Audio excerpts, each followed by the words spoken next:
जळगाव जिल्ह्यातील चोपडा तालुक्यात उत्तर भारतात मोठ्या प्रमाणावर मागणी असलेल्या चक्री भोपळ्याच्या काढणीला सुरुवात झाली आहे। एप्रिल-मे महिन्यात लागवड केलेले पीक आता तयार झाल्याने शेतांमध्ये मजुरांच्या मदतीने काढणीचे काम वेगाने सुरू आहे। मात्र लागवडीपासून काढणीपर्यंत मोठा खर्च करूनही सध्या चक्री भोपळ्याला केवळ 5 ते 6 रुपये प्रति किलो दर मिळत असल्याने शेतकरी नाराज आहेत। उत्पादन खर्च, मजुरी आणि वाहतूक खर्च लक्षात घेता किमान 10 रुपये प्रति किलो दर मिळाल्यासच हे पीक परवडणारे ठरेल, अशी शेतकऱ्यांची भावना आहे।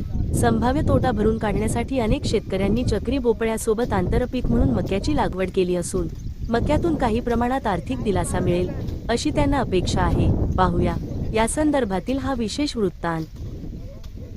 नमस्कार, मी भूषण जानकीराम पाटील, राहणारा खदवाडे, तालुका चोपडा, जिल्हा जळगाव। मी 25 एप्रिलला लागवड केलेली होती चक्री। त्यामध्ये आंतरपीक म्हणून मक्का पण लागवड केलेली आहे। पण चक्री लागवड केली त्यावेळेस असं वाटायचं की 10-15 रुपये भाव कमीत कमी मिळतील बा, पण आता सध्याच्या परिस्थितीत ते भाव नाही मिळत आहे। शेतकऱ्याचं नुकसान होत आहे। कमीत कमी 5 रुपये 6 रुपये दराने चक्री तोडली जाते। त्यामध्ये अजून शेतकऱ्यांना मजुरी द्यावी लागते। त्या असा भाव असल्यामुळे शेतकऱ्याला काही परवडणार नाही चक्री। मक्का आहे, आता मक्का बघू काय म्हणतो मक्का पण।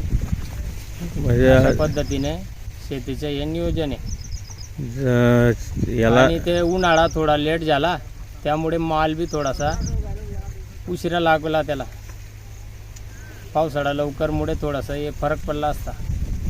हा जो चक्री जी आहे ते कुठे जाते, विक्री कुठे ही घ्यायची? चक्री ते बाहेर घेऊन जात आहे, MP किंवा राजस्थानकडे जाते वाटतं। तिकडे जास्त मागणी असते? हा, तिकडे मागणी असते, MP कडे जास्त असते असं अच्छा, त्यांचं म्हणणं पडतं व्यापाऱ्यांच्या, आपल्याला तेवढं माहीत नाही ते। हां, म्हणजे आपण जे चक्रीचा जो भाव आहे तो परवडत नाही। 5-6 रुपये तर मुळीच परवडत नाही। मजुरी त्याच्यामध्ये, मजुरी आपल्याला द्यायची आहे, खर्च लागला असेल? खर्चला भरपूर आहे, खर्च लागला, निंदणी वगैरे।